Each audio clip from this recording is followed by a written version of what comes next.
doctor en Filosofía del Derecho por la Universidad Nacional de Córdoba, en Argentina. Es investigador independiente del Consejo de Investigaciones Científicas y Técnicas de Argentina. También ha sido becario postdoctoral en el Instituto de Investigaciones Filosóficas de la UNAM, en México.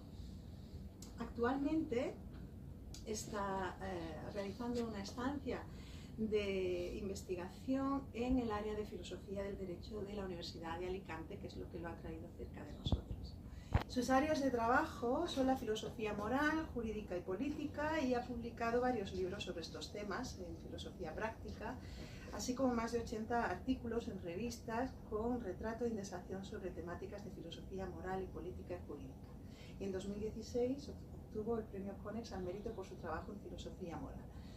Así que estamos, como decía, de enhorabuena, y sin más le doy paso para que nos hable sobre su último libro, fundamentalmente, ¿no? Y demás en la política, en la moral, en el derecho, y va a hacer una presentación de esas tesis.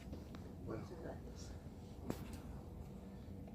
Bueno, muchas gracias, Matilde, María José, a todos los presentes, al vicedecano, a los profesores, a los estudiantes de la Facultad de Filosofía de la Universidad de Murcia. Y francamente es además un placer, un honor. Y bueno, aunque uno esto de exponer textos y defenderlos lo hace hace un buen tiempo, siempre hay algo de pánico escénico y de terror calami cuando uno se enfrenta a un auditorio que hace una apuesta pascaliana de que va a ser amable, pero también puede ser inmisericordia, y que es finalmente lo que uno espera, es decir, que no sean indulgentes con lo que uno piensa, sino que se resistan a las ideas. Bueno, efectivamente voy a tratar de hacer una presentación del último libro que he publicado en España en febrero del año pasado, este año, titulado Dilemas en la moral, la política y el derecho. Es un libro que procura recoger 11 años de trabajo en filosofía moral, en filosofía práctica, en general, filosofía jurídica y política, donde presumiblemente el hilo conductor es la preocupación filosófica por el estatus de los dilemas prácticos. Es un libro bastante voluminoso, lo cual puede dar sentido a la idea de que he sido un poco loco al querer reunir tantos trabajos. Es una obra de 900 páginas, de modo tal que he puesto en aprietos también al editor de venderlo, supongo. Bueno, lo que me gustaría hacer a continuación es dos cosas. En primer lugar, ofrecer una especie de resumen general de este libro, de esta obra, y en la segunda parte de la conferencia detenerme en específico en un punto de la obra, que es precisamente el tema de los dilemas, especialmente de los dilemas morales. Esto entonces es lo que espero hacer. Y en la primera parte se justifica no tanto por dar a conocer globalmente la obra, como más bien ofrecer un contexto, una atmósfera para que el tema segundo, el de la discusión de los dilemas, no sea un tema tan árido ni me acusen de esterilidad del análisis filosófico. Entonces, bueno, voy a ofrecer en primer lugar el contexto. El libro, aunque tiene el título de Dilemas en la moral, la política y el derecho, y aunque el nervio conductor es ese, es también un libro que aglutina trabajos escritos a lo largo de 11 años sobre diversos temas. A veces esos temas se vinculan inmediatamente con la cuestión de los dilemas y a veces no tanto. Como filósofo analítico, el primer capítulo del libro es una especie de explicitación de algunas ideas que en ese momento defendía sobre el análisis conceptual, sobre cómo entender la filosofía analítica, como quehacer teórico.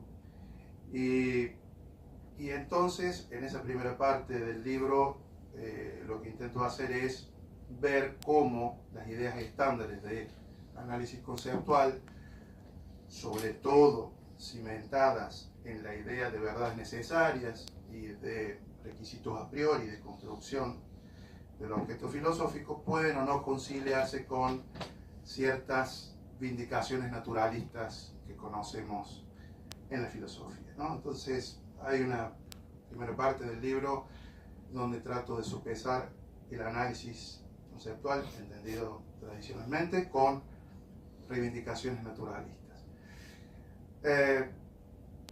Y esa preocupación por ponderar estos dos aspectos tiene una doble fuente. En primer lugar, ver hasta qué punto mi trabajo analítico, es decir, es una especie de trabajo metafilosófico, que para algunos es no más que una especie de masturbación metafilosófica, pero para mí tiene un interés autoesclarecedor. Y en segundo lugar, para ver en qué medida el análisis conceptual que propongo como método para trabajar la cuestión de los dilemas es compatible con una cierta forma de naturalismo, sin que esa forma naturalística erosione cierta independencia que uno quiere preservar del análisis y, sobre todo, aspectos que le son muy caros a un filósofo moral, como son la normatividad de la ética. Es decir, hasta qué punto ser un naturalista erosiona o no las pretensiones normativas de la ética. Entonces, esto es uno de los puntos primeros del libro. Ese punto luego se va enhebrando en la obra con otros trabajos independientes, pero que tienen conexidad con esta preocupación. Hay, por ejemplo, dos trabajos sobre el alcance de la idea de experimentación en ética, no entendiendo aquí por experimentación lo que se entiende habitualmente, es decir, experimentación clínica, por ejemplo, y el rol de la bioética, sino experimentación en el sentido de que cada vez más los éticos acuden no tanto a experimentos mentales como a experimentos, para usar un pleonasmo, empíricos, ¿no? Neurociencias, ciencias cognitivas, escaneos del cerebro, etcétera, para indagar qué regiones del cerebro se activan en nuestra respuesta a los dilemas, etcétera, etcétera. Entonces, esa parte del libro nuevamente revierte a la cuestión iniciática sobre la naturaleza del análisis, sobre el lugar del naturalismo y sobre qué lugar tiene la normatividad ética, ¿no?, en nuestra comprensión o autocomprensión.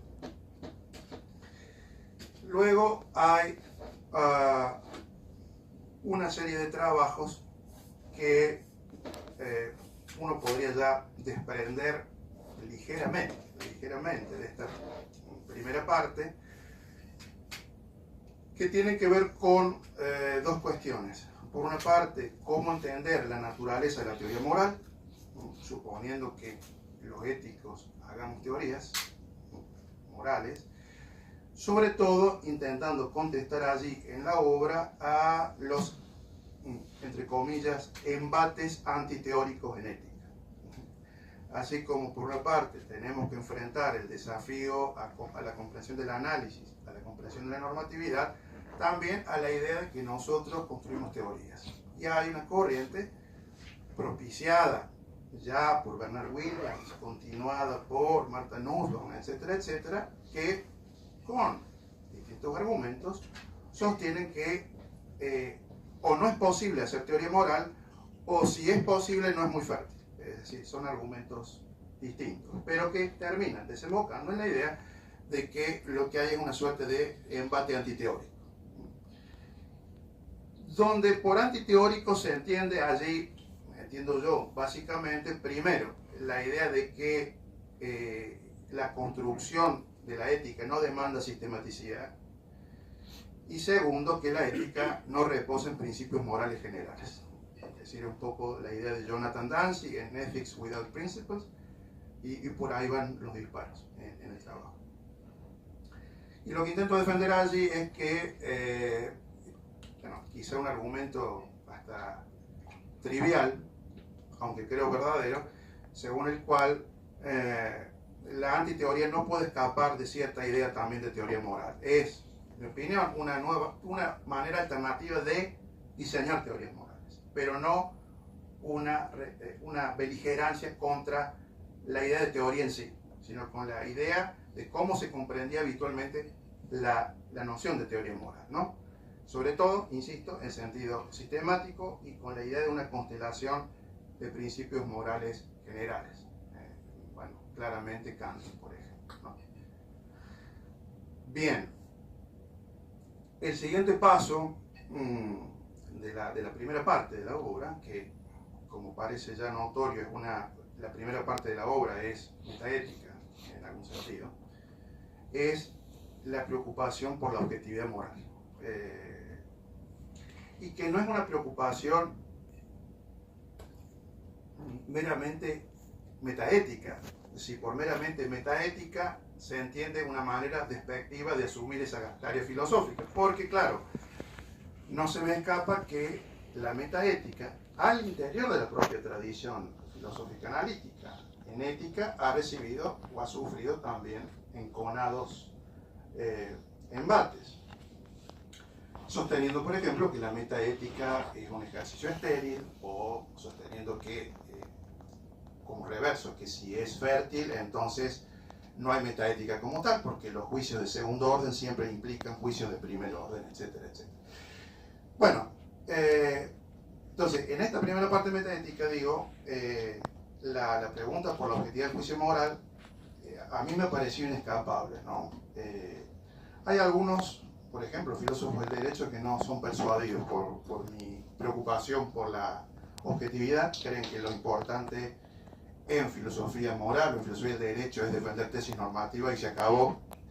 Y yo creo todavía que la pregunta por la naturaleza de esos juicios normativos sigue siendo una pregunta lícita. Y bueno, y por supuesto, aquí la idea de objetividad moral me permite revisar distintas ideas, tanto antitéticas con la idea de objetividad moral, es decir, tesis subjetivistas de la moral, bueno, las clásicas tesis emotivistas, o neoemotivistas, o las prescriptivistas, hasta tesis ya que se paran del lado de la objetividad, pero con diversos compromisos metaéticos, desde la ética del discurso, con la idea según la cual los juicios morales elevan pretensiones de corrección. Entonces, el candidato idóneo a reemplazar la idea de verdad moral es la idea de corrección, con lo cual las proposiciones morales, de acuerdo a la ética del discurso, no son verdaderas ni falsas, sino correctas o incorrectas, o válidas o inválidas, etc. Y entonces, en esa parte donde discuto sobre el objetivismo, intento contestar a dos enemigos. Por un lado, los externos, y por otro lado, los que creo que son los enemigos internos, entre los que identifico a los éticos del discurso. Por ejemplo, Habermas, ¿no? O Apple, que me parece que ni siquiera logran deflacionar una cosa tan básica como lo que yo llamaría nuestro impulso subyacente a hacer filosofía moral, que es contra la verdad moral. Y entonces hay en esa parte del libro una defensa que todavía creo tímida y todavía no la tengo clara y todavía creo que es exploratoria, de una objetividad entendida como realismo moral. Es decir, donde me siento cómodo es en una posición realista moral. Es decir, en la postulación y en la creencia de que existen hechos morales que ofician de piedras de toque de la verdad o falsedad de nuestros juicios morales de primer orden. Por ejemplo, no reducir la pobreza extrema es inmoral, o por ejemplo, la ablación de clítoris en el Islam es inmoral, etcétera, etcétera. Lo que no tengo todavía del todo claro es si terminaré siendo un realista moral naturalista o terminaré siendo un realista moral de los más duros que pueden prescindir completamente del enclave naturalista, ¿no es cierto? por el momento en ese libro hay una cierta inclinación hacia el naturalismo, el realismo moral naturalista, en el sentido de que los hechos morales no son queer, en el sentido maquiano, para mí, sino que son hechos que forman parte del mobiliario del mundo, hechos que forman parte del mobiliario del mundo en tanto uno puede rastrear la fuente de esos hechos en datos empíricos o factuales. No quiero decir necesariamente físicos, pero podría decirlo. Pero decir físicos me culminaría a reducir todas las prescripciones morales a una clase también de prescripciones morales, que son las que se explican en última instancia en términos físicos. Matar, por ejemplo, etc. Pero tengo una cierta simpatía naturalística, aunque ahora, recientemente, a pedido, he escrito un trabajo sobre si a la política debe importarle la verdad moral, y empiezo a ver que estoy mutando hacia, primero, que creo que sí le debe importar la verdad moral, y segundo, estoy mutando hacia una idea, me parece, más fuerte del realismo moral. Pero no sé, digamos, si soy la crisálida o que soy todavía, pero digamos que sí sería un realista. Y sí estaría dispuesto a defender el realismo. Y por último, digamos, en resumen, la última parte del texto tiene que lidiar con el pluralismo moral. Claro, es muy común encontrar en los argumentos, yo diría de buena parte de los filósofos morales, de los filósofos políticos, especialmente contemporáneos, una natural asociación entre el pluralismo de valores y la idea de que hay dilemas posibles. Sí, una natural asociación.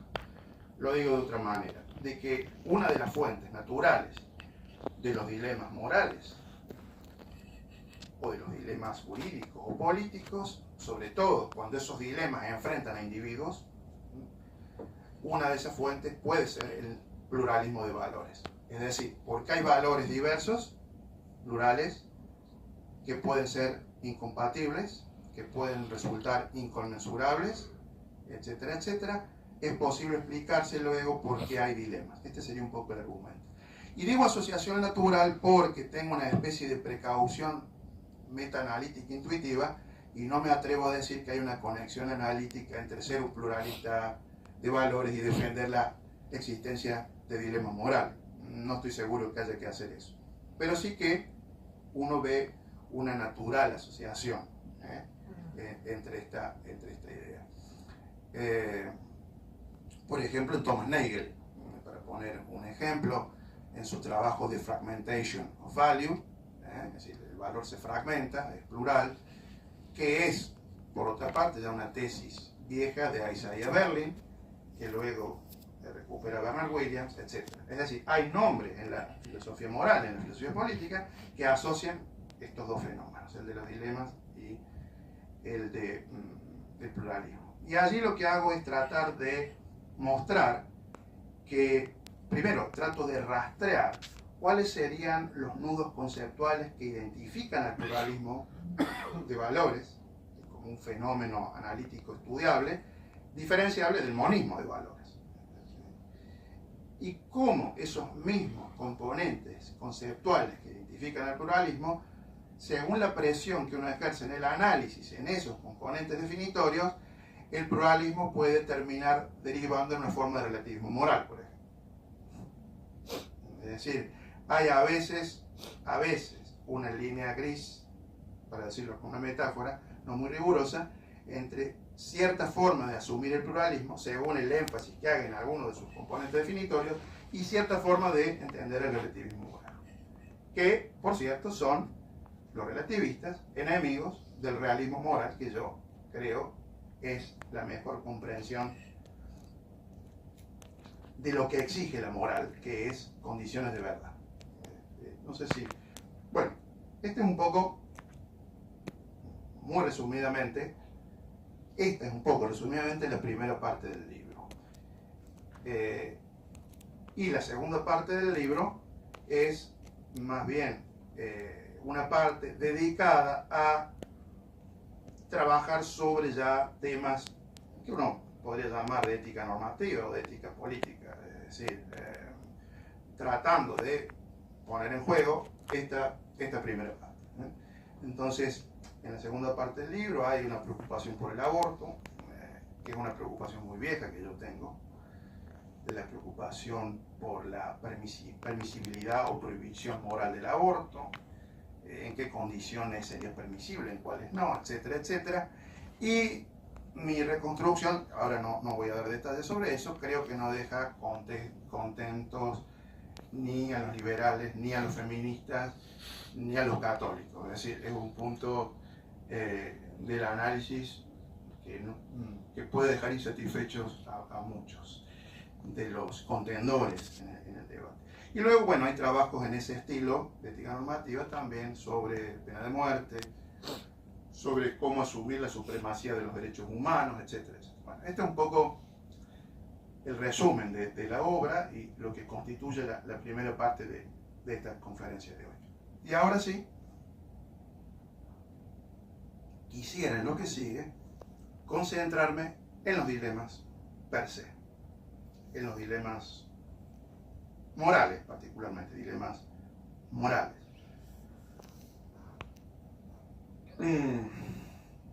Bueno,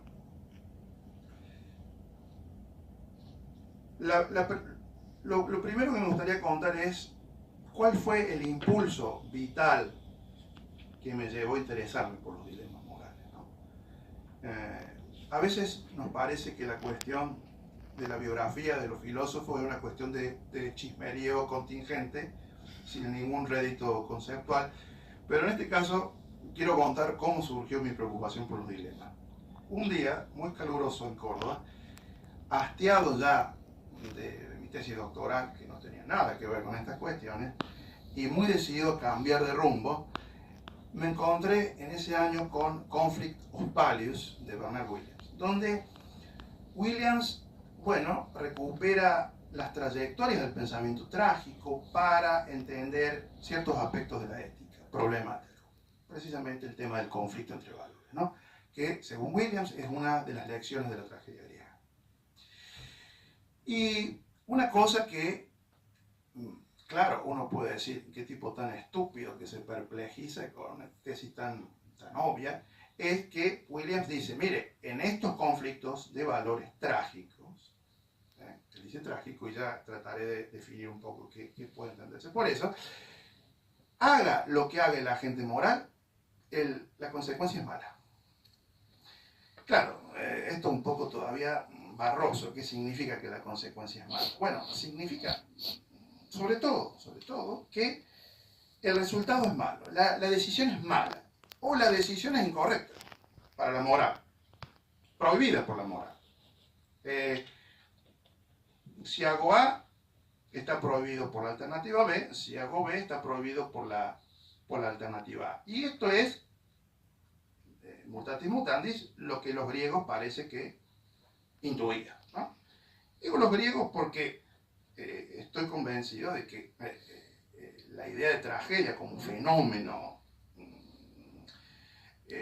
incluso cultural, no es extrapolable a otras civilizaciones, ¿no? Es decir, por ejemplo, en el Mahabharata, en la filosofía moral hindú, hay muchas pistas para pensar que no existe la idea de tragedia ni el conflicto auténtico, ¿no?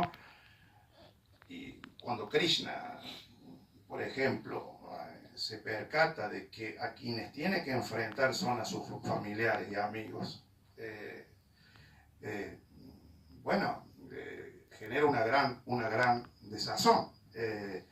Y una de las afirmaciones del Mahabharata es que no hay un conflicto real, que hay un solo deber moral, y es que hay que enfrentar a un enemigo corrupto, aunque sea tu familia, aunque sean tus amigos, etcétera, etcétera. Pero en el pensamiento griego, claro, no. El pensamiento griego, Agamenón, en algún momento tiene que decidir si sacrifica Ifigenia para que los vientos soplen y para que la expedición a Troya pueda activarse, o si incumple sus deberes como militar y estadista y no sacrifica Ifigenia, entonces, es decir, hay algo que incumple. Y de allí viene el famoso lamento de Agamenón: ¿cuál de estos caminos está libre de males? Y él dice: ninguno, ¿no?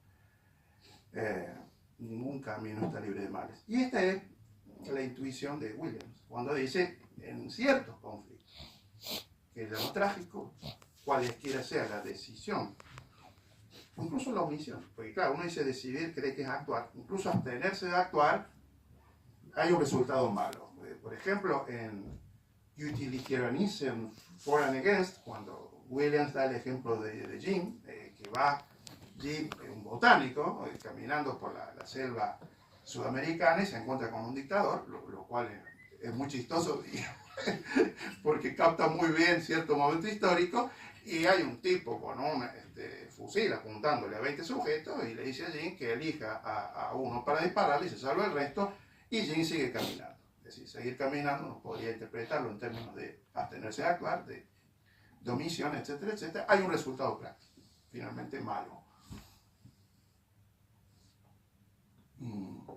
Creo que hay, y esto es algo también interesante, ¿no? Claro, esas propuestas que sugieren suspender el juicio, por ejemplo, frente a situaciones así, parecen poco realistas, porque en la vida moral tenemos que decidir de última instancia hacer algo o no hacerlo. Hay un impulso práctico y hay que hacer algo, y entonces esto tiene resultados. Bueno, entonces a mí me perplejizó mucho ese párrafo, porque claro, yo había sido educado en la corte de los filósofos que creen siempre en que hay respuestas correctas para todos nuestros problemas morales, ¿no? Por ejemplo, Ronald Dworkin era y es un paladín de esta tesis, ¿no? Que casualmente, entre comillas, Dworkin es un monista de valores, no es un pluralista. Su obra póstuma es precisamente Justicia para erizos, ¿no? La famosa imagen de Arquíloco, de que muchas cosas sabe el zorro, pero el erizo sabe una sola y grande, ¿no? Dworkin es un erizo, ¿no? Un heredero de los monistas de valores, ¿no? Diría Platón, por ejemplo, podría ser un erizo. Con lo cual, los conflictos entre valores siempre son aparentes, el pluralismo es un dato aparente, y finalmente se puede encontrar una respuesta correcta a los conflictos, no importa qué grado de gravedad implique. Bueno, entonces, claro, cuando chocaba esta tesis de la inevitable y posible respuesta correcta siempre con la otra tesis de que hay casos o subcasos que no permiten nunca llegar a la respuesta correcta, bueno, eso fue como un chispazo para mí para dedicarme al tema de los dilemas.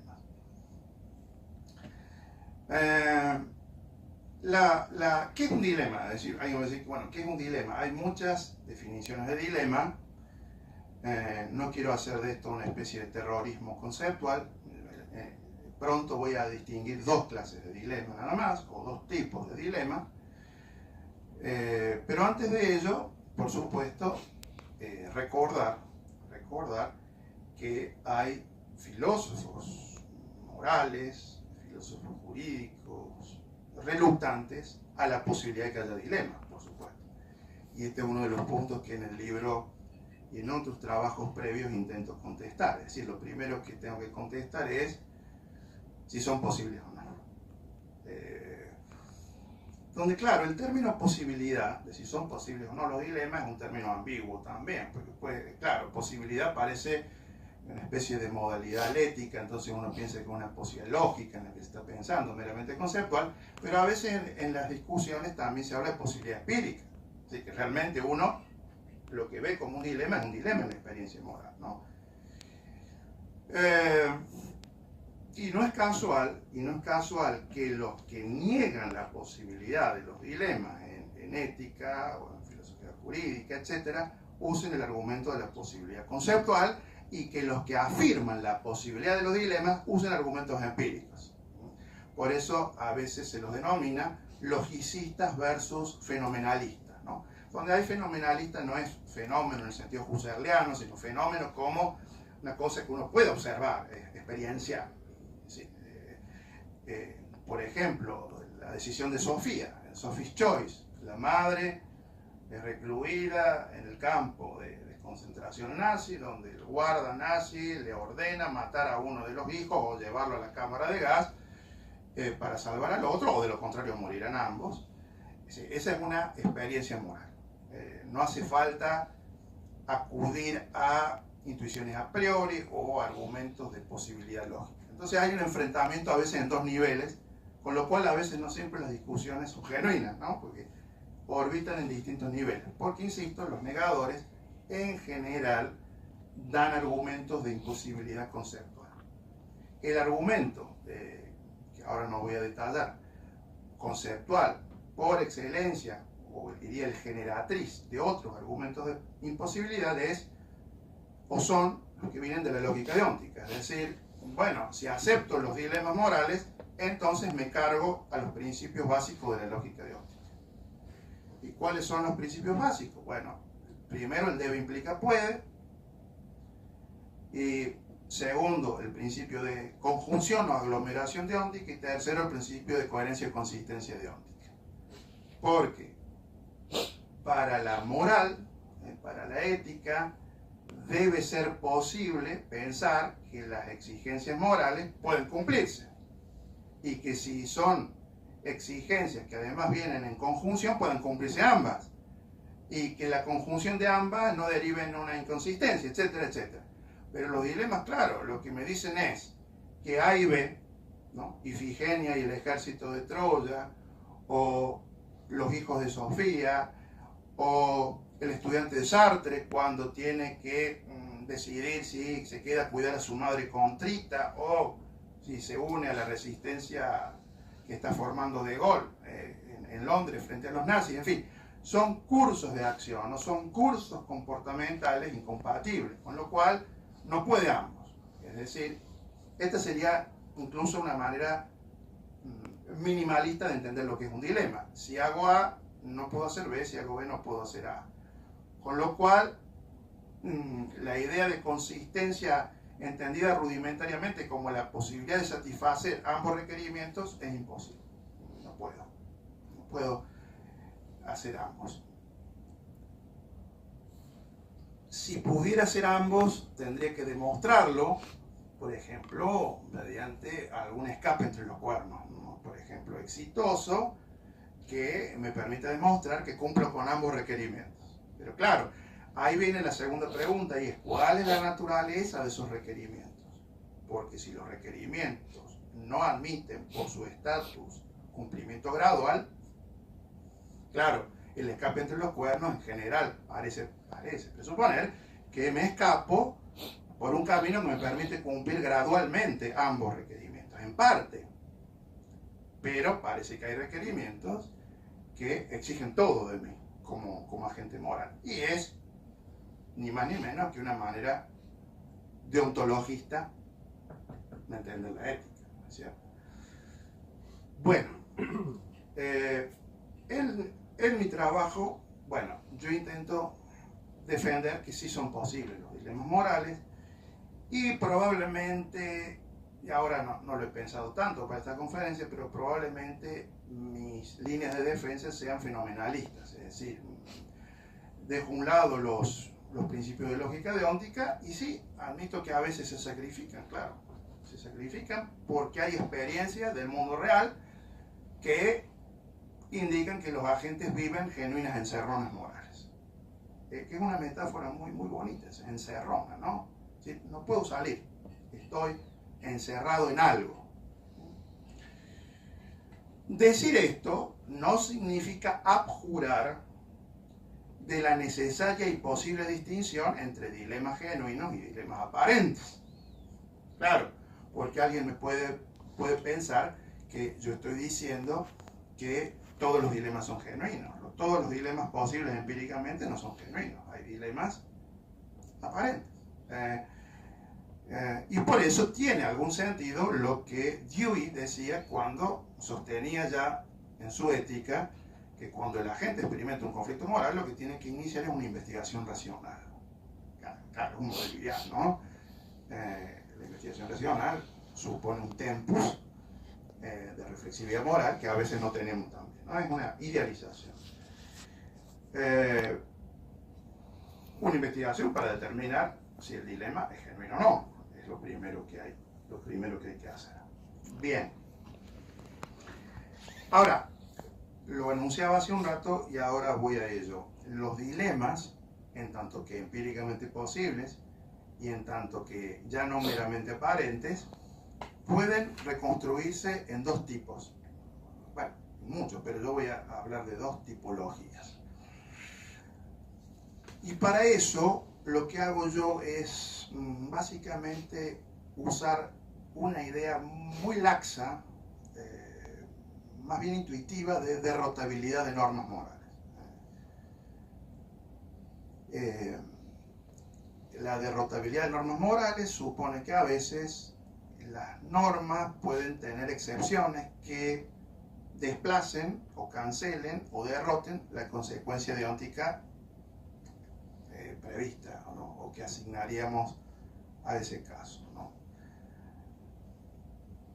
Entonces lo que hago es discernir entre requerimientos prácticos o normativos en conflicto mutuamente inderrotables o no derrotables mutuamente, tipo 1, del tipo 2, donde decimos los requerimientos prácticos, uno puede derrotar a otro, uno puede superar a otro en el razonamiento práctico. Podemos verlo así desde un punto de vista más dinámico, desde el punto de vista del razonamiento de la gente moral. Insisto también en que son idealizaciones, es decir, no se me escapa que la idea de razonamiento moral es una idea compleja, que supone que la gente moral siempre reflexiona moralmente, que sus respuestas son lentas y pausadas. Bueno, sabemos bien que hay aspectos morales que se resuelven de manera espontánea, inmediata, ¿no? Intuitiva. Algunos dicen no cognitiva, pero eso me parece que ya produce muchos problemas, porque uno podría decir que la intuición moral tiene un aspecto cognitivo. Bueno, son muchos temas que ahí no voy a tocar ahora, la idea de la percepción moral, etc. Pero, insisto, claro, la idea de razonamiento es una idea idealizada, un modelo para pensar qué haría un agente moral frente a, o bien, requerimientos que no pueden derrotarse entre sí, o bien frente a un requerimiento que derrota al otro. No sé si es un poco clara la imagen.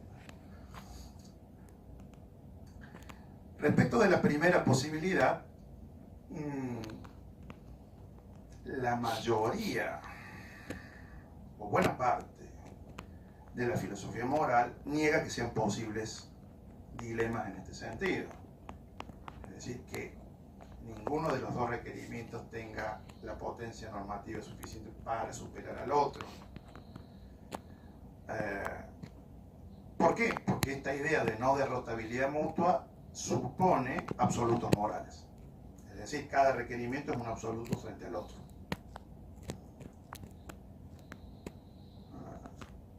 Sin embargo, aunque posiblemente restringida esta idea de dilema, restringida en cuanto a su capacidad explicativa, uno podría reconstruir ciertos debates como obedeciendo una lógica discursiva implícita de este tipo. Por ejemplo, en ciertos debates sobre el aborto, donde en las posiciones extremas, no en las moderadas, efectivamente se produce una especie de conflagración entre absolutos, ¿no? Para un católico, en el sentido más fuerte, el aborto es inmoral prácticamente siempre. ¿Por qué? Porque el feto o el embrión es un ente, una entidad con una dignidad intrínseca y portadora de unos derechos que no pueden ser vencidos por los derechos de la madre, por ejemplo, a disponer de su cuerpo, a su libertad, etcétera, etcétera. Y para los liberales extremos, en todo caso, incluso admitiendo que el embrión feto sea una persona, no es una persona con todas las letras. Donde persona con todas las letras significa básicamente la idea de agentes morales adultos, es decir, con esa idea también problemática de autoconciencia. Esto esto parece que el feto no lo tiene. Pero claro, por suerte, creo, en los debates morales hay una franja intermedia, que yo llamaría los moderados, porque no están en los extremos, que parecen admitir cosas y no conceder otras.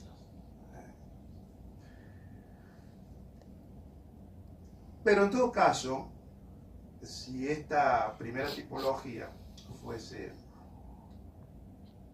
posible tanto conceptual como empíricamente, sería una tipología verdaderamente preocupante para la ética, porque representaría el desafío más grave para la ética, porque lo que estaría diciendo es, mire, no hay respuesta racional a este caso. ¿Por qué? Porque las razones para seguir el plan A están prohibidas por B y para seguir el plan B están prohibidas por A, por lo tanto no hay un metavalor, o como dicen ahora los comparativistas, un valor cobertura o un tercer principio que me permita desempatar o me permita mostrar que uno supera al otro, etcétera, etcétera, ¿no? Por eso también insisto en que esta tipología es la que ofrece mayor resistencia para de admisibilidad para la ética. La segunda tipología es la idea de derrotabilidad, que históricamente, aunque bueno, no soy buen historiador de filosofía y no quiero decir que tenga un sesgo historicista por esto, pero creo que fue David Ross el que captó esta idea con la noción de deberes prima facie, o requerimientos, en este caso morales prima facie. Es decir, a primera vista. Son requerimientos a primera vista. Parece que son deberes. En apariencia son deberes morales, pero habrá que ver. ¿Y por qué en apariencia son deberes? ¿Por qué son prima facie? Porque todavía no sabemos si son definitivos. Es decir, all things considered. No sabemos eso. Son, al inicio, pro tanto, son derrotables o son prima facie, a primera vista. ¿Por qué? Porque David Ross se dio cuenta que algo había que hacer con la idea del conflicto. Es decir, no podíamos esconder la cabeza bajo la arena parapetándonos solamente en principios de lógica deóntica para negar la posibilidad. La experiencia, dice David Ross, nos muestra que hay conflictos dilemáticos. Y claro, cuando hay conflictos dilemáticos, en el trasfondo lo que hay son requerimientos normativos o principios morales, llamémosle, en conflicto. Y los deberes que derivo entonces de principios en conflicto tienen que ser deberes prima facie en principio. Porque asumo que el conflicto es posible. Porque si no fuera posible, hay deberes definitivos. ¿Por qué? Porque son únicos. Este es el deber, ¿no? Como en el caso de Krishna. Este es su deber. Hay una única obligación moral. No hay, por ejemplo, dos obligaciones. Ross parece admitir que sí, que puede haber obligaciones con todas las letras, las definitivas, y obligaciones en minúscula. Donde, bueno, al diagnóstico rossiano se agrega su respuesta, y él dice que en estos casos, para determinar el deber definitivo, hay que básicamente ponderar, balancear los deberes para establecer cuál tiene más fuerza que el otro. Porque si logro determinar eso, logro determinar cuál pesa más, es decir, cuál derrota al otro.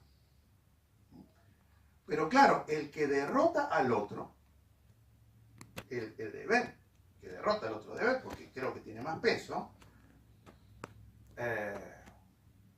con lo cual asumo previamente que puedo hacer eso. El que tiene más peso no implica decir que es el deber con todas las letras tampoco. ¿Por qué? Porque no es el deber all things considered en sentido más fuerte. No es el deber definitivo que desplazó completamente otro deber, sino que quedó un deber con menos peso, con menos fuerza, con menos importancia que el deber que prevaleció en la ponderación en el balance. Y ese deber es, el que quedó a un lado, es lo que los éticos llamamos el residuo moral, ¿no? El residuo moral que en términos de categorías mentales, para decirlo un poco pomposamente, pueden, tampoco esto es necesario, traducirse en estados mentales de la gente que tuvo que tomar la decisión. Por ejemplo, remordimiento. Por ejemplo, pesar. Por ejemplo, pena. Bueno, pena porque dejó a un lado algo que también tenía algún valor. Le recuerda que su decisión tuvo algo amargo. Y esta es la tesis de Williams. Para decirlo en pocas palabras, Williams, lo voy a decir un poco freudianamente, el síntoma o peircianamente, el signo de que hay posiblemente un conflicto trágico es que yo me siento muy mal como agente moral después de haber decidido. Por ejemplo, Sofía, en el campo de concentración. Tuve que elegir a el niño o a la niña. Claro, los éticos preocupados por el hecho de que los éticos seamos inservibles cuando más se nos necesita, fabrican alternativas prácticas para resolver el dilema de Sofía. Entonces dicen, bueno, a ver, veamos cuál de los niños tiene mayor capacidad de sobrevivencia futura. Entonces esto inclinaría la balanza, con lo cual torno a un dilema que aparentemente es entre absolutos, porque cada hijo tiene el mismo valor en cuanto a dignidad moral, kantianamente hablando, a un mundo 2, tipo 2 de dilema, donde uno puede derrotar al otro. Bueno, elijo que sobrevive el niño porque tiene mayor capacidad de sobrevivencia. Y por ejemplo, Sofía lo hace, y el resultado en Sophie's Choice es el suicidio de Sophie. Ella no puede dejar de reprocharse. Donde, claro, las preguntas por ejemplo, en filosofía de la mente podrían ser, bueno, si hay racionalidad en remorderse por algo que fue en algún punto necesario, inevitable, ¿no? En una situación de coacción, forzosa. Es más, alguien podría decir, ¿por qué se tituló Sophie's Choice? Eso no es choice. También, sí, hay distintos filamentos analíticos en torno al problema. Pero podríamos decirle, es una elección en un mundo trágico. Es decir, una elección en un mundo forzoso. Trágico aquí, ¿en qué sentido? Y esto también decía que iba algo a decir sobre lo trágico. Trágico primero, en el sentido de que males inevitables. Cuando puedo evitar el mal, parece que ya estoy en otro escenario. Por eso, la tipología 2, según la cual los deberes son mutuamente derrotables, uno puede superar al otro, parece un mundo de dilemas no trágicos. ¿Por qué? Porque se supone que el deber que sigo es el que minimiza el mal, que es la tesis del mal menor, la conocida tesis del mal menor. Tesis que a su vez enrostra otros problemas que por allí trabajo, y es que, claro, da por descontado, take for granted, que los males siempre se pueden comparar. La tesis del mal menor, ¿no? Por ejemplo, el ejemplo de la tabla de Carnéades o la balsa de la Medusa, donde los sujetos se deciden comerse a algunos para poder sobrevivir en el mar. Bueno, comerse a esos otros sería el mal menor, en estos términos. Claro, y entonces ya no es un mundo tan trágico, porque el mundo trágico parece que es un mundo de males inevitables absolutos, ¿no? Esto es como una especie de domesticación de lo trágico, pero que debe responder y no me parece un empacho como un prurito analítico si los males siempre son comparables. El ejemplo donde esto se ve claramente, esta discusión lateral, si se quiere, sobre la comparabilidad de los males, para que yo pueda decir este es menor y este es mayor, donde yo le he visto, por ejemplo, claramente planteado, aunque podemos dar otros ejemplos, es en la famosa o tristemente célebre ley de derribo de aviones de Alemania, del Bundestag, cuando Alemania en su momento aprobó una ley que autorizaba a derribar aviones donde presumiblemente había terroristas, a título de mal menor. Y claro, y ahí surgieron enconadas batallas conceptuales entre consecuencialistas de la moral, que ven que, bueno, que en ciertas situaciones extraordinarias o trágicas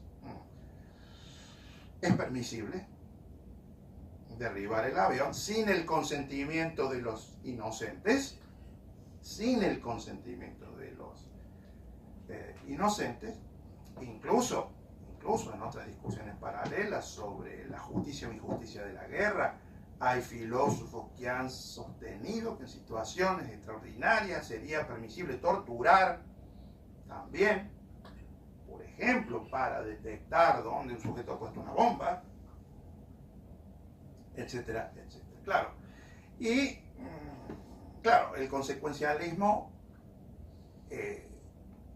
a veces parece inevitable, a veces tiene un alto poder intuitivo, pero, como siempre pasa en filosofía, nos deja también con preguntas.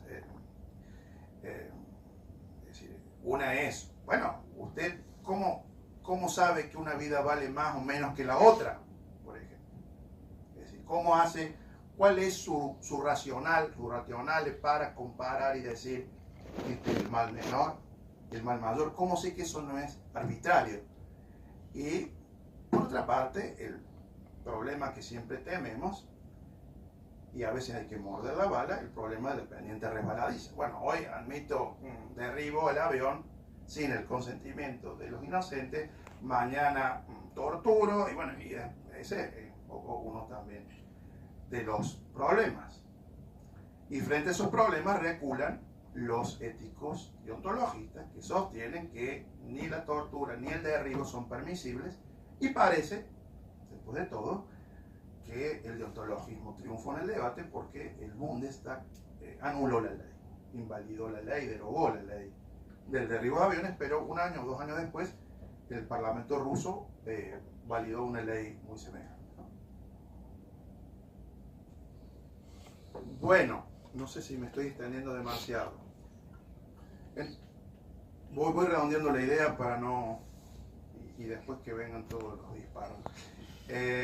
Bueno, entonces, he tratado de trazar dos tipos de dilemas, con dudas sobre todo de posibilidad con los primeros, pero también los segundos podríamos decir que son que es una construcción demasiado ingenua porque supone que es posible comparar males y también supone, y esto no lo he dicho, que hay un método fidedigno, racional de balancear deberes.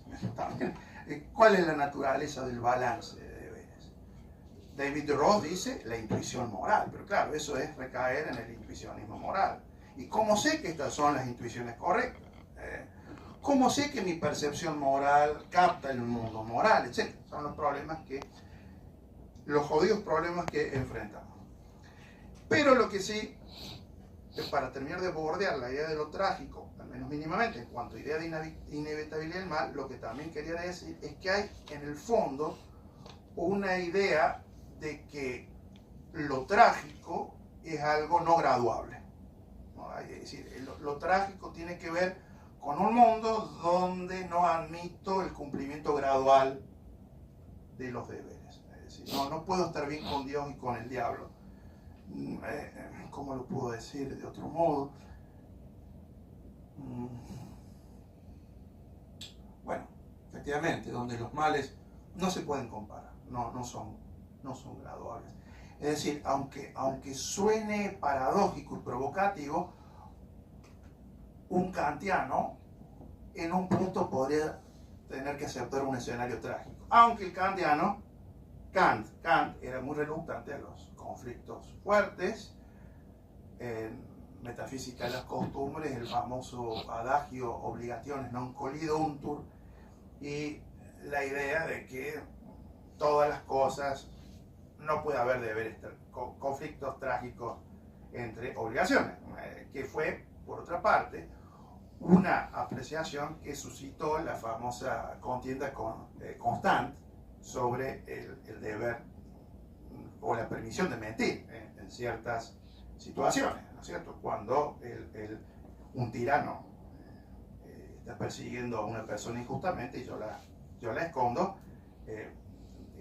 para Constant sería moralmente permisible mentir, y Kant se ofuscó mucho con esto, porque, claro, los deberes categóricamente entendidos parece que no autorizan esto, pero claro, al decir esto parece que era reluctante a la idea del conflicto trágico. Pero claro, es una idea tan fuerte de deber que si se me presenta la experiencia del conflicto, no parece que pueda haber claramente la idea 2 de dilema como superación, que es la idea de Ross.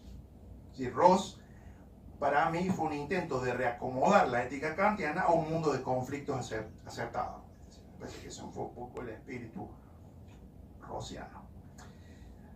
Bueno, seguramente se me han quedado cosas en el tintero.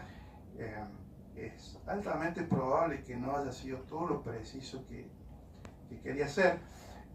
Prefiero en general contar mis argumentos antes que leer cosas, porque sé que leer supuestamente da más precisión. Sacrifico más precisión al no leer, si es que era más preciso escribiendo.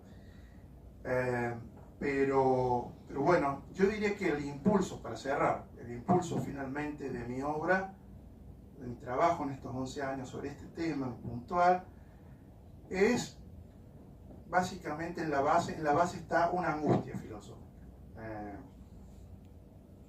Una angustia. Porque pese a todo el trabajo de meditación en estos problemas, siento que todavía vivo angustiado en un sentido filosófico, sí, como el siguiente. Hay en mi cabeza una tensión conceptual entre dos cosas. Por una parte, y dos cosas que me parecen intuitivamente verdaderas. Ese es el problema y por eso tengo angustia. Por una parte, intuir que el fenómeno del conflicto trágico, de los dilemas morales severos, es posible, pero por el otro lado, la intuición de que los éticos somos exigidos, somos demandados, somos responsables por intentar dar respuesta práctica, parece. Sobre todo si hacemos ética normativa, no sé. Por ahí decía, creo que Heer decía una vez que si la ética no resolvía el problema, mejor era marcharse o algo por el estilo. Claro, yo noto que en ética médica, por ejemplo, o en bioética hay dilemas todo el tiempo, pero los bioéticos hacen como si no. Si uno ve un comité de ética, dirían que mi preocupación es la preocupación de las señoras que toman el té a las 5 de la tarde, mientras que ellos están en el frente resolviendo problemas. Bueno, no sé, quizá por la mirada de María José, mi angustia no tiene una fuente racional, pero bueno, la experimento como una angustia en la medida en que creo que hay cosas que todavía no logro acomodar, intuiciones que me parecen con visos de verdad, pero que llevan a consecuencias paradójicas cuando las conjugo, porque si creo en los dilemas parece que no creo en ningún modo de resolverlos, pero por otro lado, como filósofo práctico, todo el tiempo pienso en cómo resolver los problemas de la gente. Bueno, ese es un poco el modo en que basculo todos los días. Gracias por escuchar. Muchas gracias. Muchas gracias, Guillermo, por la charla, que ha sido muy interesante. Y ahora pues un turno de preguntas para discutirla. ¿Sí? Hola, buenos días. Tengo dos puntos sobre todo a raíz de la charla, y uno es cuando has comentado sobre el aborto, sobre estos tres bandos, por así decirlo, de los más liberales, los católicos y los más moderados, que podrían ser los feministas a lo mejor.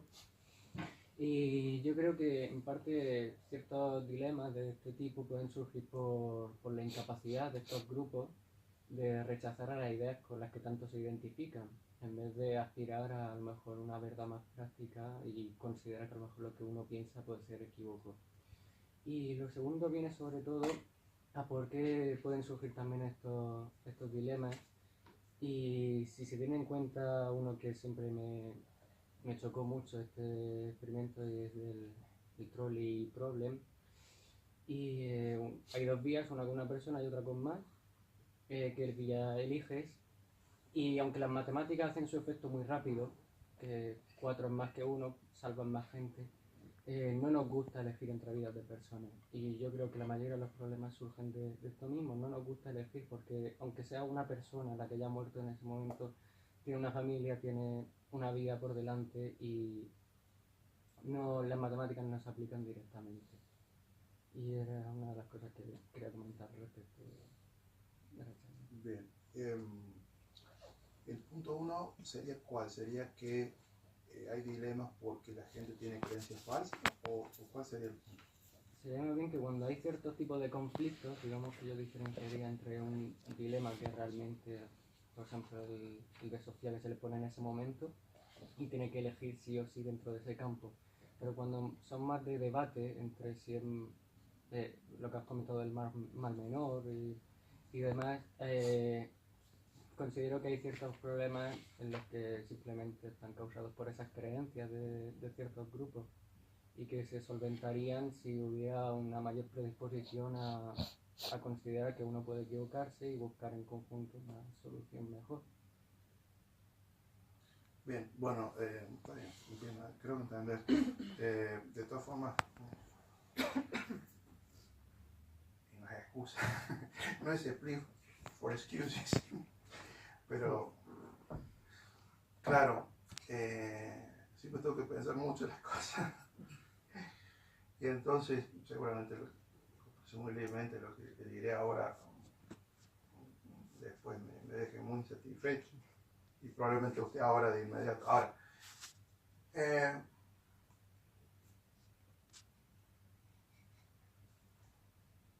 la primera cuestión sería esta.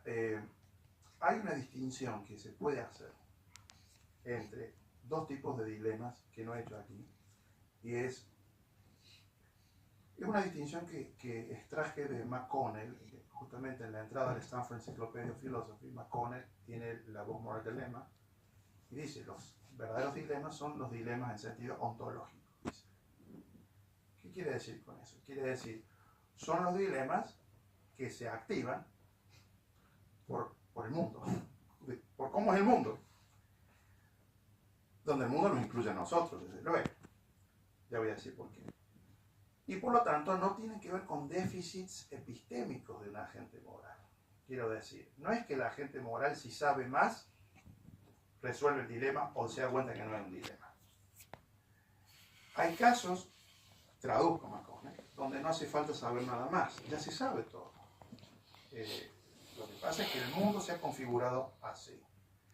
¿Qué quiere decir que el mundo se ha configurado así? Y por eso es ontológico, porque nosotros como agentes morales muchas veces enfrentamos situaciones que se nos imponen de algún modo. Esto es lo que quiero decir. Incluso si nosotros fuimos los orígenes. Esto es lo que von Britt en Essays on Deontic Logic llama el predicament o el antecedente de los dilemas morales. Nosotros mismos, como parte del mundo, a veces somos antecedentes de los dilemas. Por ejemplo, el famoso ejemplo de la promesa imprudente. Yo en el mar, amenazado por olas percelosas, prometo a Plutón que sacrificaré el primer ser vivo que vea si me salva de la tormenta inminente. Y cuando llego a la playa me encuentro con mi hija que va abriendo los brazos. Y entonces, ¿qué hago? Porque Plutón es un dios, cometo un pecado si no respeto mi promesa, pero también cometo un pecado si mato a mi hija, ¿no es cierto? Es decir, y esta idea es la idea del pecado inevitable. Es curioso que hace años leí un libro de uno de los mejores éticos cristianos. Cuando habla de conflictos trágicos dice la tesis del pecado inevitable, ¿no? En vez del mal inevitable. donde claro, inevitable ahí, no es que lo evito si sé más, es una idea más fuerte. Incluso si yo soy el antecedente causal, incluso si el antecedente causal que soy yo es no reprochable. Porque, claro, la idea de imprudencia es una censura moral, y de promesa, pero claro, joder, estaba en un momento en que es inteligible lo que es. Como un enunciado sintácticamente bien formado, también es inteligible, por favor, sálvame, ¿no? Entonces el mundo se configuró así. El mundo cristiano, claro, la ética cristiana tiene una pulsión en cambio antitrágica. Es decir, cuando Abraham va a sacrificar a su hijo, ¿no? Así arranca, pero temor y temblor. Viene un ángel y detiene la espada. En el mundo trágico no hay ningún ángel que detenga la espada. Hablando muy metafóricamente, pero para transmitir la idea de que no siempre el estatus de la existencia, la ontología, ¿no? Ontología en el sentido de, como decía Quine, con esa forma tan alegada, lo que hay. Esto es lo que hay, no hace falta saber más. Entonces, tampoco depende de creencias falsas. Se puede haber creencias falsas, pero no es que el dilema es jodido porque tenemos las creencias equivocadas. Ese es un punto. Otro punto es que, bueno, a lo mejor el caso del aborto, que te he ejemplificado bien, no es un caso trágico. No tiene por qué tener nada trágico, pero sí es un conflicto. Y ahí viene una distinción ulterior, que yo intento hacer mi trabajo entre conflictos implícitos y dilemas. Los dilemas suponen conflictos, pero los conflictos no suponen siempre dilemas. Es decir, el dilema parece una forma agravada de conflicto. Porque, por ejemplo, no sé, hay muchas explicaciones para dar cuenta del carácter agravado. Por ejemplo, porque las alternativas son inconmensurables en un sentido fuerte, no puedo compararlas. Porque hay un empate virtual, ¿no? Como el empate en el juicio a Orestes, cuando debaten Palas Atenea y Apolo,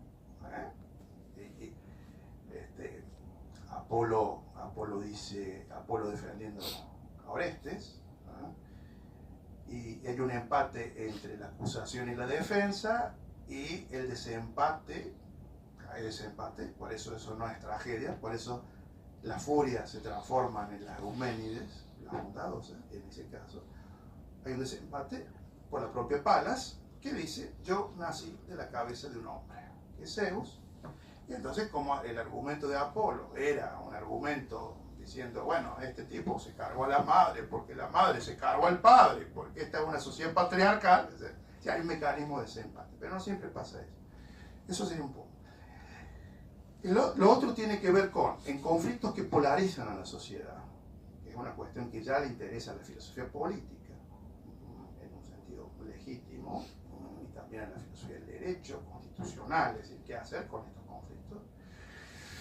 Bueno, ahí, claro, lo que uno mira es cuáles son las calidades racionales que necesitamos para debatir, suponiendo que esto no sea trágico, etcétera, etcétera.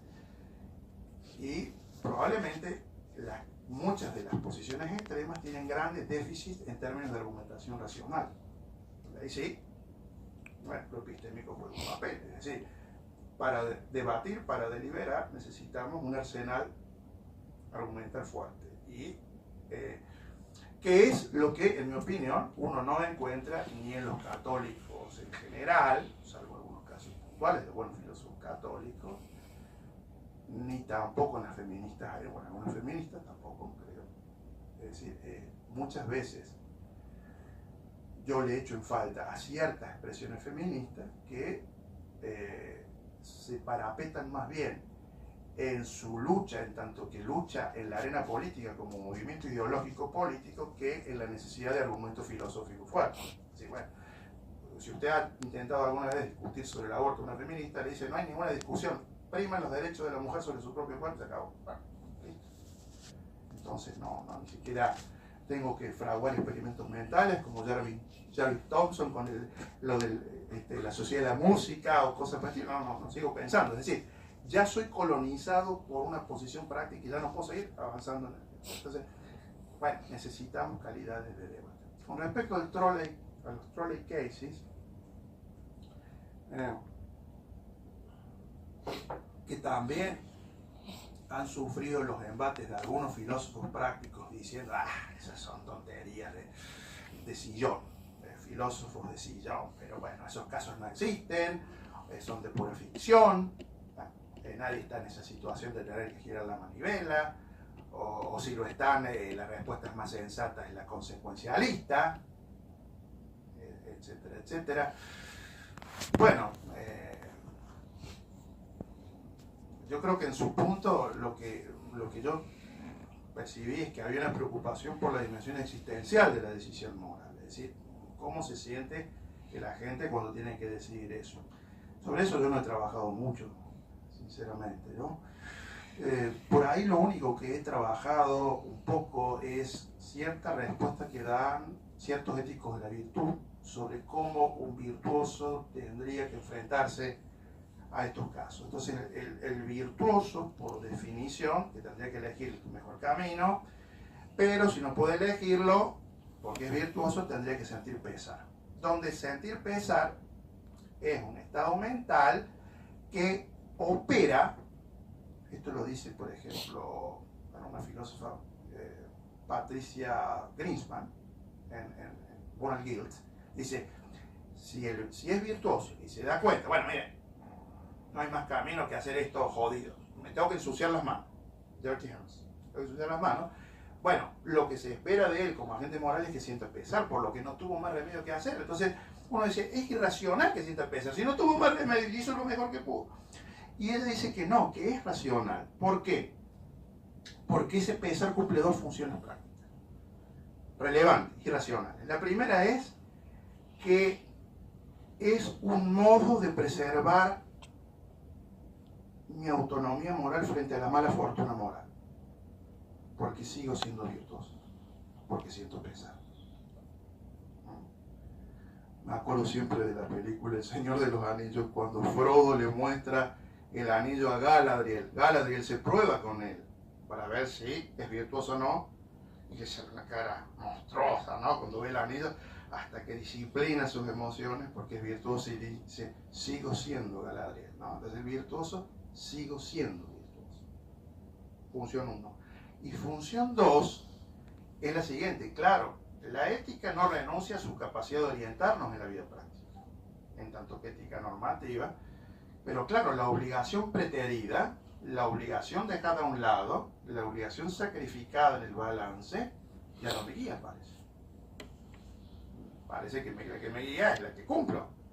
Entonces dice Greenspan, al sentir pesar, muestro que la obligación que fue dejada a un lado me guía indirectamente. La que seguí me guió directamente. ¿Está claro lo que estoy diciendo? Bueno, esta es una estrategia, digamos, cercana a la dimensión vital, existencial. Luego hay otras aproximaciones, bueno, que son aproximaciones que he revisado, pero en las que tampoco he trabajado tanto, como, bueno, ¿qué diría la neurociencia? ¿Qué siente una gente en términos de estados mentales o de estados cerebrales cuando enfrenta esta situación? Se me ocurre todo eso. María José. Muchas gracias por tu presentación. Y bueno, yo te quería hacer una pregunta que tiene un poco que ver con las dos ideas que has tratado de demostrar como centrales. Una, eso que tú dices, bueno, yo si me tengo que posicionar en el ámbito de cómo se concibe las cuestiones interior-moral, tiendo hacia el realismo. Y por otro lado, la cuestión de los dilemas, ¿no? Me parece que incluso lo planteas como un dilema, como cómo aceptamos la realidad de los dilemas y al mismo tiempo somos realistas en moral, ¿no? Si es cierto que los dilemas son casos en los que dos obligaciones, bueno, quizás no nos queda otra que decidir, pero no hay elección correcta, si hago A no hay solución feliz, si hago B no hay solución feliz, ¿no? Y cómo combinar eso con el supuesto realismo acerca del destino. A mí lo que me gustaría resistir es la idea de que eso es un dilema, es decir, que uno no tiene por qué renunciar al realismo por aceptar la existencia de los dilemas. De hecho, de otra manera, que para ser realista no falta que haya solución a todo. Entonces, no sé, eso quizá algunas veces me parece que no lo vivías como conflicto, como dilema, pero otras veces sí. Me gustaría saber. Creo que entiendo por qué, porque bueno, si uno es realista parece que las cosas son de una manera y que sean de una manera no encaja bien con los casos de los dilemas, donde parece que las cosas pueden ser de muchas maneras, ninguna de ellas buena. Entonces, pero no sé, creo que hay como una vía en la que no es incompatible ser realista y de hecho creo que quizás es lo que mejor explica la fuerza de los dilemas. Muchas gracias, sí, bueno. Eso es un poco por donde... Por donde van los tiros. Como por donde van los tiros tuyos. Sí. Bueno, y no es un halago a dos, pero sabía que eres gran filósofa y entonces, claro, me siento como el rey desnudo de Andersen, de los hermanos, de Christian Andersen, cuando el niño dice, va desnudo. Porque claro, me has pillado en un punto en el que estoy pensando todavía. Efectivamente, yo tiendo a pensar que se puede ser ambas cosas. Se puede ser realista moral y se puede admitir el fenómeno de los dilemas morales. Es decir, tiendo a pensar que una cosa no me lleva a negar la otra, es decir, que no estoy en un dilema ahí. ¿Por qué? Y quizá aquí el por qué necesite mucho más detalle del que voy a dar, porque en eso estoy todavía explorando, ¿no? El argumento básico que se me ocurre para decir por qué se puede ser ambas cosas, bueno, uno podría ser un argumento de autoridad, por ejemplo, y decir, bueno, Philippa Foot era realista moral y es la que inventó los casos del trolley, los trolley cases. Bueno, ahí tiene usted un ejemplo de una realista moral. Otro ejemplo, pero yo voy a ir a la sustancia, espero, de realista moral que acepta los dilemas es Marc Platz, que tuve la oportunidad de trabajar con él en la UNAM, y en The Ways of Meaning dice, además de ser un realista del lenguaje, soy un realista moral y creo que los dilemas morales son compatibles con el realismo moral. Bueno, ¿por qué ahora? Pues sería el argumento. Porque por definición el dilema presupone que ambas alternativas son genuinas desde el punto de vista moral, objetivamente hablando. Si no, no sería dilema. Es decir, y este es un poco el aspecto trágico de los dilemas que ya Max Scheler decía, claro, lo problemático de los dilemas es que ambas pretensiones son válidas o objetivas, si no, no habría dilema. Por eso estamos frente a una elección trágica. Y bueno, ¿cómo se puede explicar esto desde el realismo moral? Ha habido varias explicaciones, yo todavía no termino de desarrollarlas. Una es la del propio Platz, cuando Platz dice el bien, por ejemplo. El bien puede instanciarse de manera conflictiva. Es decir, puede instanciarse de manera conflictiva en un mismo individuo o entre individuos. Ahora, ¿por qué puede pasar esto? ¿Por qué se puede instanciar así? Bueno, eso me propulsaría a sentirme próximo a una idea no monista de la moral, es decir, del bien.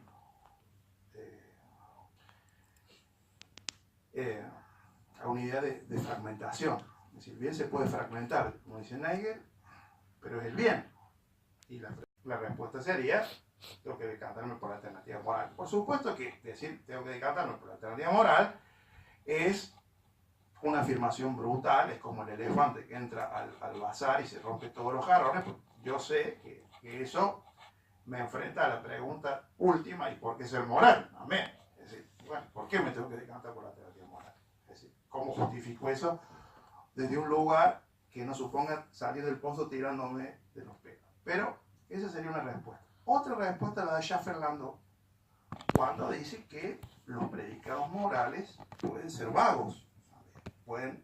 Entonces ahí su alternativa es menos ontologista que la de Platz, que es más semanticista, se va por el lado de la vaguedad.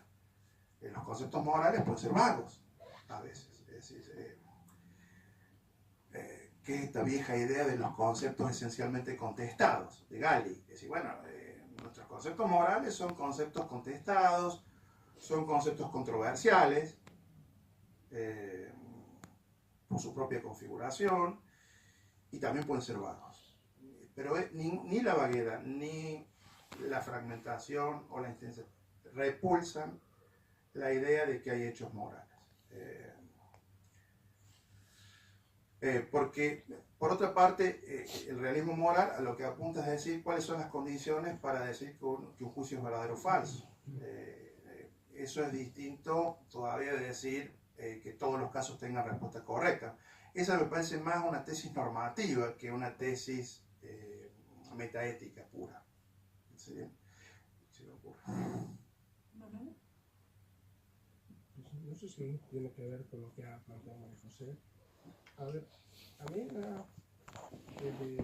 todo lo que, de muchas cosas muy coherentes y hilvanadas que se han dicho, solo hay una cosa que no me ha terminado de encajar del todo, que es esa asociación natural de la que se ha hablado entre el pluralismo y la cuestión de los dilemas morales.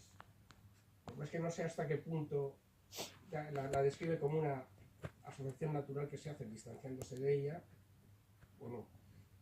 Porque yo tal y como lo veo, hombre, el dilema se plantea de manera independiente al grado del pluralismo, porque se plantea en el seno o sea, el dilema de verdad fuerte, el trágico es el que se plantea a una persona cuyos principios, cuantos más claros los tenga, más fuerte y más trágica es la situación.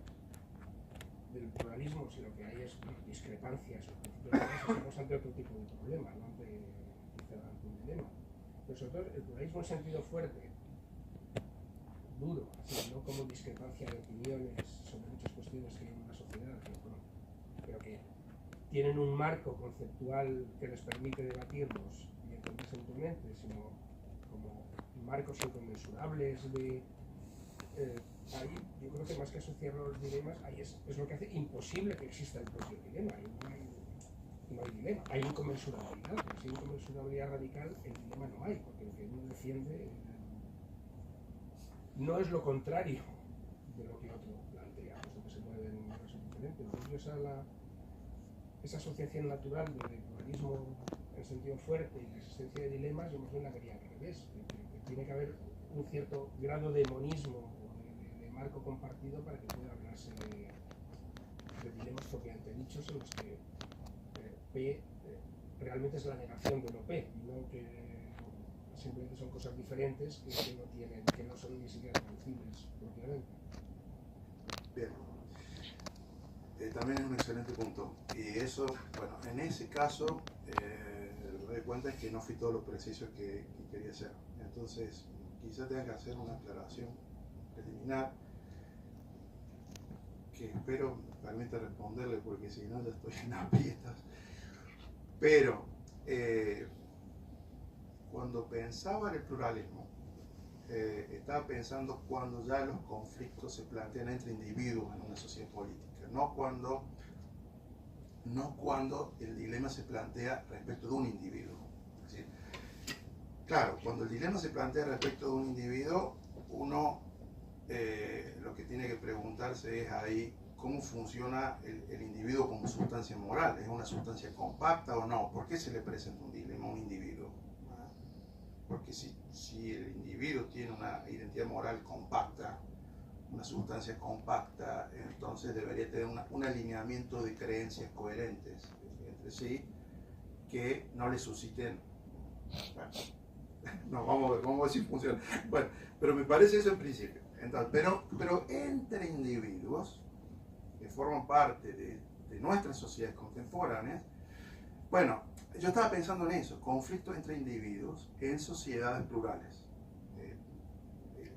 Esa parte del libro va por esa cuestión más de filosofía política, si se quiere, que moral, que es lo que Rawls llama el dato del pluralismo, el factum of pluralism, donde uno, bueno, puede decir, ¿qué pluralismo? También, Rawls dice, no es un pluralismo a secas, es un pluralismo razonable. Entonces ya se saca de encima, lo cual puede ser un problema, varias concepciones porque no son razonables. Pero el pluralismo ahí funciona por un doble carril. Por un lado, me deja fuera concepciones no razonables, pero por el otro lado también me amputa a los sujetos morales, porque los sujetos morales son escindidos, tienen en el liberalismo político una ética pública y tienen también una ética privada donde no siempre son lo mismo, no son coherentes. Yo puedo ser un católico del Opus Dei y entonces creer que el aborto en cualquier caso es una execración moral, y hago esa aclaración de Opus Dei porque hay católicos tomistas que aceptan a veces hipótesis de aborto como moralmente permisibles. El propio Santo Tomás decía, por el doble efecto, justamente ahí se articula el doble efecto, bueno, cuando la salud de la madre corre grave riesgo, y entonces para salvar un mal mayor, entonces aborto, pero la intención no es matar al feto sino salvar a la madre, etcétera, etcétera. Bueno, pero supongamos que yo soy un católico extremo, ¿qué me diría Rawls? Bueno, usted puede sostener lo que quiera en la vida privada, pero en la vida pública, si usted es legislador, usted no puede votar en contra de la permisión moral del aborto, por ejemplo, durante los 3 primeros meses de embarazo por razones de salud, ¿cierto? Bueno. Eso por un lado, esa estrategia. Por el otro, esa estrategia parece implausible, porque escisiona a los sujetos morales, que esto es lo que sostiene Ronald Dworkin cuando dice, yo voy a defender un liberalismo ético, no un liberalismo político, donde la ética privada coincide con la ética pública. Entonces, suturo la escisión. Lo que pasa es que, claro, la ética privada dworkiniana finalmente es la ética de un liberal igualitarista, que va a coincidir, por definición, con la ética pública. Pero incluso con estas aclaraciones podemos tener desacuerdos que generen conflictos, dado el factum del pluralismo, cuando el conflicto es entre individuos. Y aquí surge un problema que usted ha detectado con claridad. Creo haberlo detectado en parte de su observación. Es el siguiente problema que ya vio Aristóteles en Segundos Analíticos, cuando Aristóteles dice que una creencia es una deuda de honor. Es decir, yo creo que P, entonces tengo que actuar en consecuencia, ¿no es cierto? Y entonces, claro, si yo creo que el aborto es inmoral, pero usted cree que es moral, vamos a tener un conflicto, como el que señalaba aquí el joven. ¿Cómo se resuelve eso en términos de filosofía política liberal? Es un poco el tema que trabajo en el libro. Abriendo la puerta a un concepto normativo que es el de tolerancia. Es decir, el concepto de tolerancia implica, desde el punto de vista lógico, que hay 2 sistemas normativos. Mi sistema, ¿no?, donde lo que usted hace no me gusta que usted piense que el aborto es moral, no me parece moralmente correcto, porque yo tengo otra creencia, pero lo tolero, no lo persigo.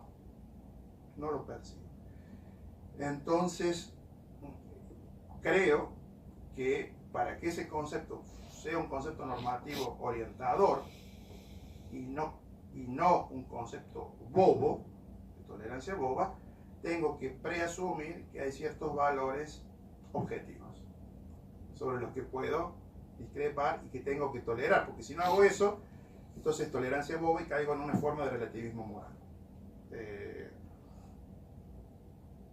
Y la idea de dos sistemas normativos es porque hay un sistema de segundo orden que me dice que en este caso tengo que tolerar su creencia. Es un sistema de segundo orden.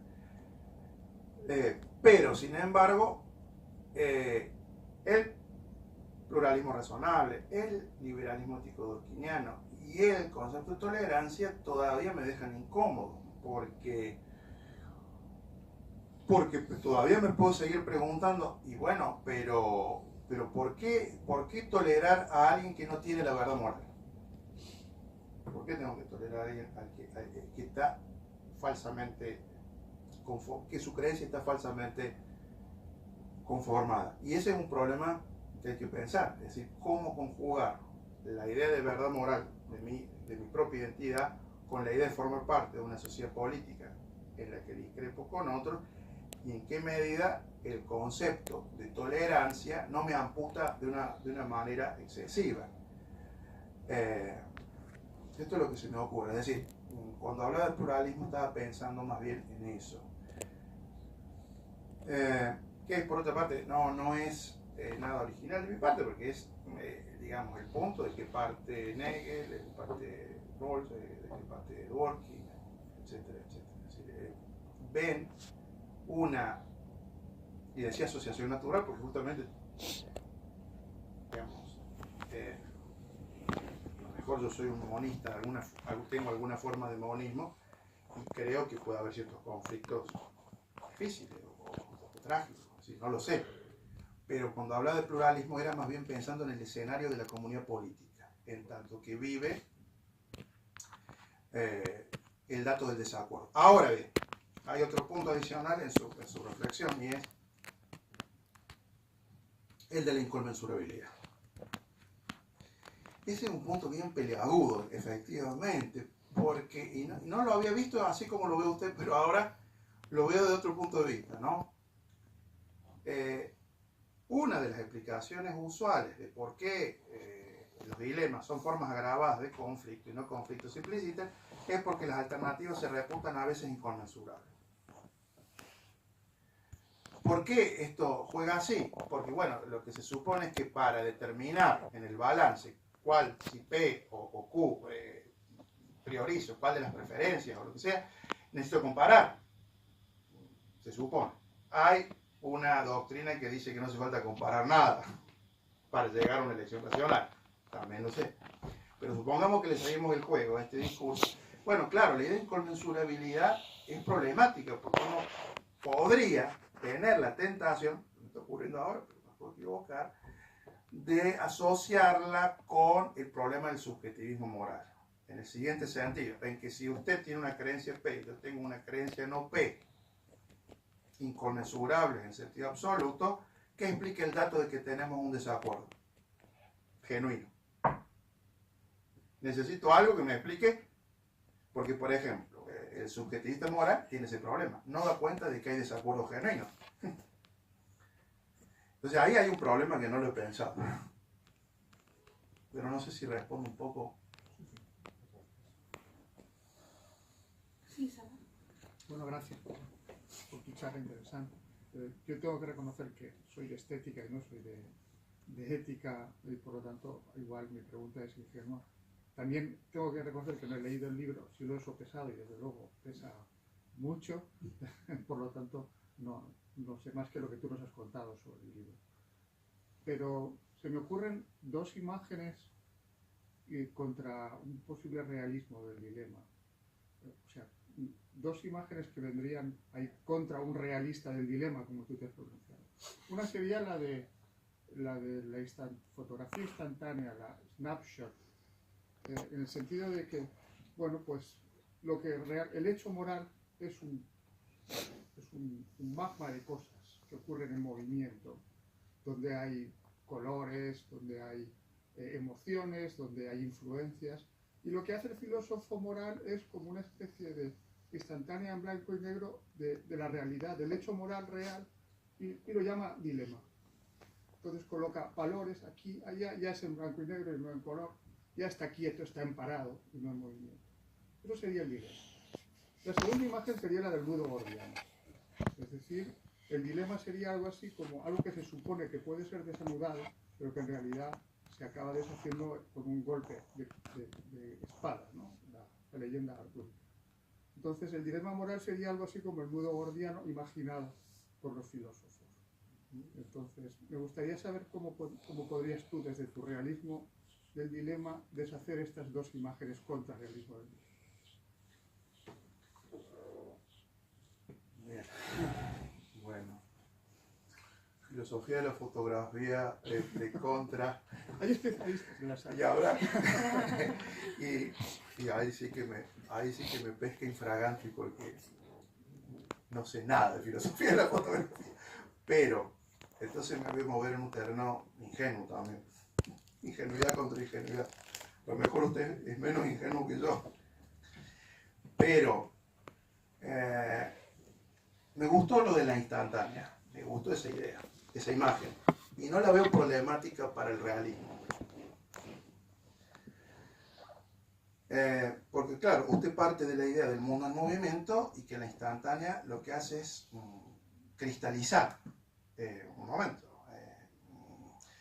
Y eso tiene algo así como, es paralelo me parece que se puede decir entre la distinción diacrónico-sincrónico, ¿no?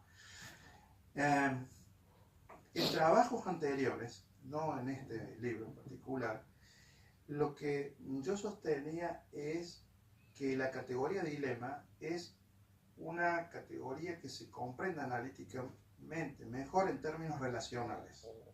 Es decir, los dilemas son relativos a imagen relativa a, ¿no? Movimiento, ¿no? Esto no es relativismo, lo que quiero decir, el dilema es relativo a, por ejemplo, un caso que tiene tales características, por ejemplo, es relativo a dos sistemas normativos que entran en conflicto. Por ejemplo, supongamos que un juez experimenta un caso trágico en su conciencia moral, ¿no? De si aplica la ley es injusto, por ejemplo, y si es justo desatiende la ley, ese viejo conflicto que obsesiona a los filósofos del derecho.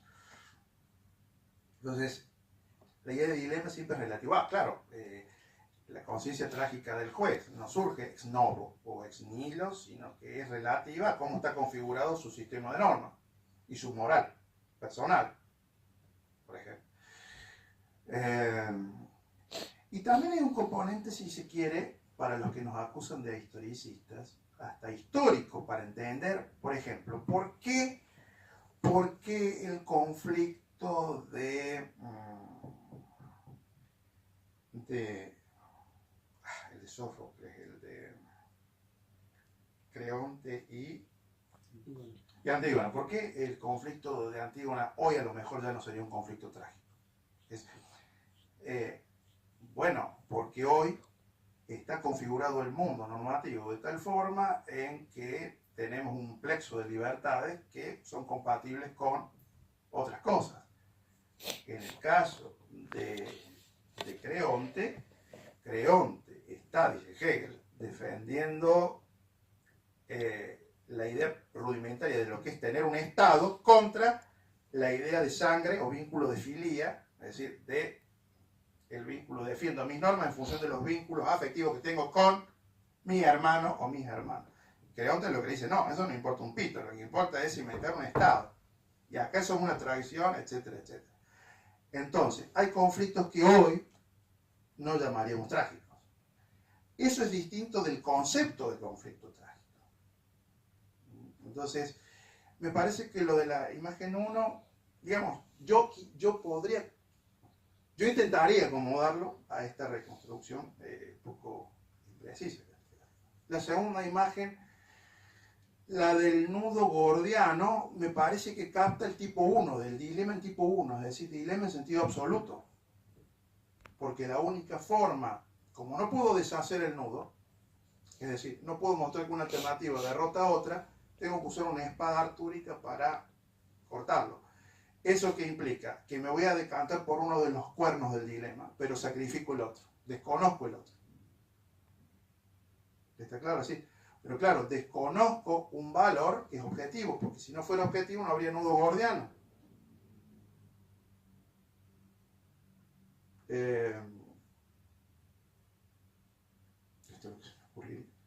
No sé si te satisfago. Gracias. ¿Puedo una última? Ya sé que es muy tarde. Yo encantado. Yo podría quedar ahora. La verdad es que hay muchas de las cosas que ya han dicho que a mí también lo había pensado, pero simplemente por... Está en lo último que estás diciendo. Por contemplar un poco algo que está en el título del libro, ¿no? Que es dilemas en la moral, la política y el derecho. Es decir, ¿en qué medida, si cambiamos, digamos, la perspectiva moral, política o en el derecho, la forma de abordar los dilemas podría cambiar? Porque, claro, estás hablando de dilemas morales, supongo que porque has venido a la facultad de filosofía y que esto es lo que más lo que más cerca nos pilla. Y claro, hablando pues de los conflictos trágicos y demás, por ejemplo con Williams, pues el punto de vista es eso de la integridad personal, es decir, la imposibilidad de calcular, ¿no? Lo que dice Williams también de lo moralmente impensable, todo esto solo se entiende si adoptas el punto de vista de la gente que tiene que decidir. Entonces, lo has dicho de paso cuando contestabas a mí la primera pregunta, ¿no? Parece que la forma de afrontar los dilemas puede cambiar un poco, pues desde el punto de vista político, que a lo mejor es más consecuencialista, decías, ¿no? Respecto al trolley, porque te ha de salir, ¿no? Es lo que dice Thomas Nagel, ¿no? El view from nowhere, el sitio desde ningún lugar, desde una perspectiva. Ahí a lo mejor encontramos la solución, pero el problema, como decía la primera pregunta, está en el que tiene que tomar la decisión, y ese es el punto, digamos, genuinamente moral. A lo mejor el plano político, quizá, hombre, también Max Weber decía, ¿no? Que el político también tiene que tomar una decisión moral, ¿no? Pero bueno, se diluye un poco más la responsabilidad de la gente, que es lo que está ¿En el ahí, ámbito? en el ámbito político. Quizá el juez también es otro caso distinto, ¿no? Cuando a lo mejor tiene también que tomar una decisión en ese sentido. Pero mi pregunta era por eso, porque para, bueno, ver si, supongo que en el libro sí que estará claro y que aquí te has centrado más en la última parte, si el cambiar de plano, digamos, nos hace también cambiar un poco la perspectiva desde la cual afrontar este tipo de situaciones. Es decir, la respuesta del político es lo mismo que la del juez, ¿de qué se parece un poco diferente? Bueno, la pregunta tiene dos componentes, ¿no? Un componente vital y un componente conceptual. El vital muestra un poco que soy un filósofo anfibio, porque tengo los pies en la filosofía y tengo los pies en el derecho, lo cual a mí me ha hecho padecer durante mucho tiempo, psicoanalíticamente hablando, una especie de ser, una especie de sustancia tortuosa, es decir, de cómo estar bien en los dos mundos, ¿no? Porque, por ejemplo, hay filósofos del derecho que cuando uno discute estos temas les parece, como decía hace un rato, fruslerías de señoras que juegan al póker al té de las 5 de la tarde. Y esto se liga un poco con la segunda parte de tu pregunta, la conceptual.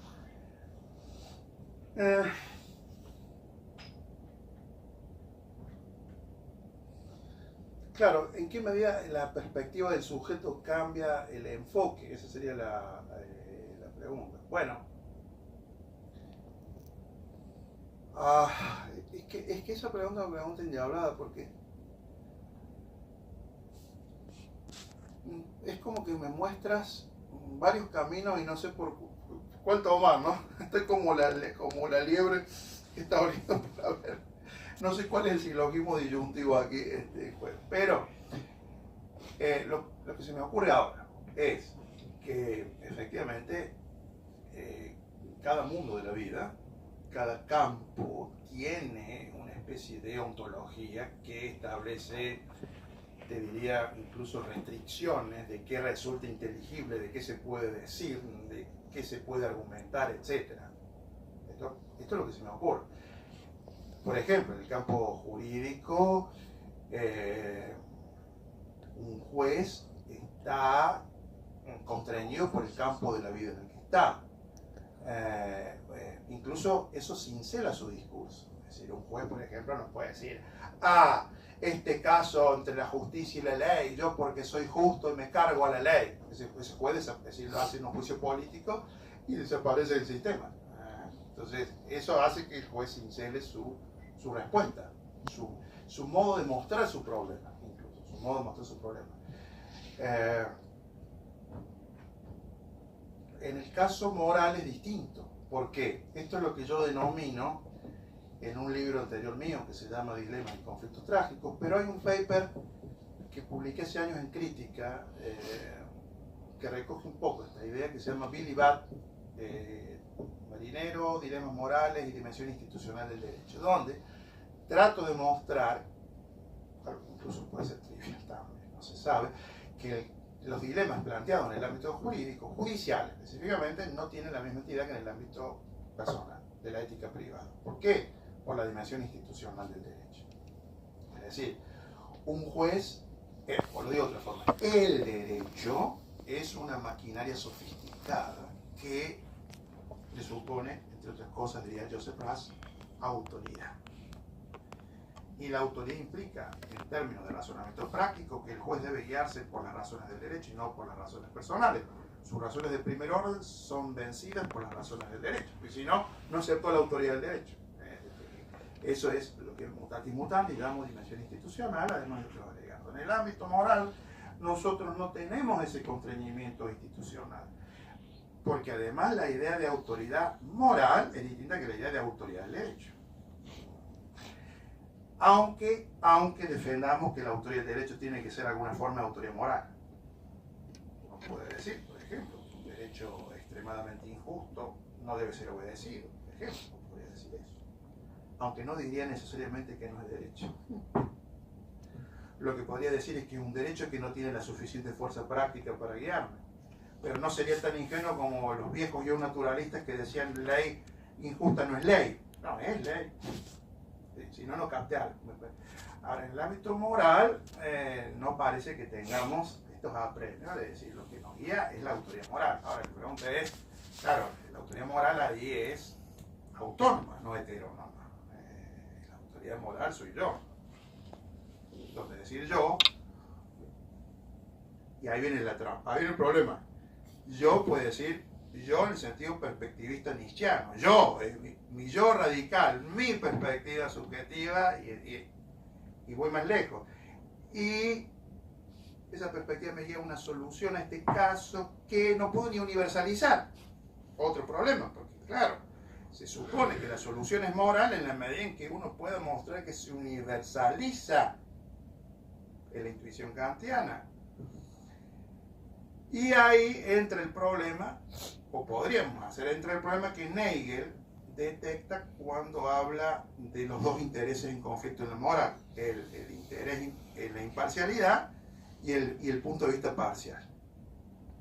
Donde lo seductor de Nagel, me parece, no dice que el punto de vista parcial no es moral de ninguna manera.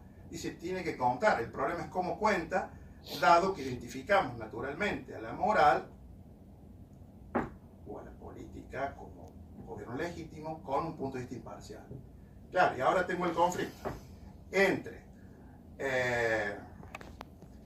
se están ahogando en el río, mi coalición que está aquí, y el obispo Fenelón, que es un gran altruista y no sé qué, entonces, ¿qué tendría que hacer? Si me voy por el interés parcial, salvo a mi hijo y que el obispo se muera. Pero claro, si no salvo al obispo, logro menos cantidades agregadas de felicidad.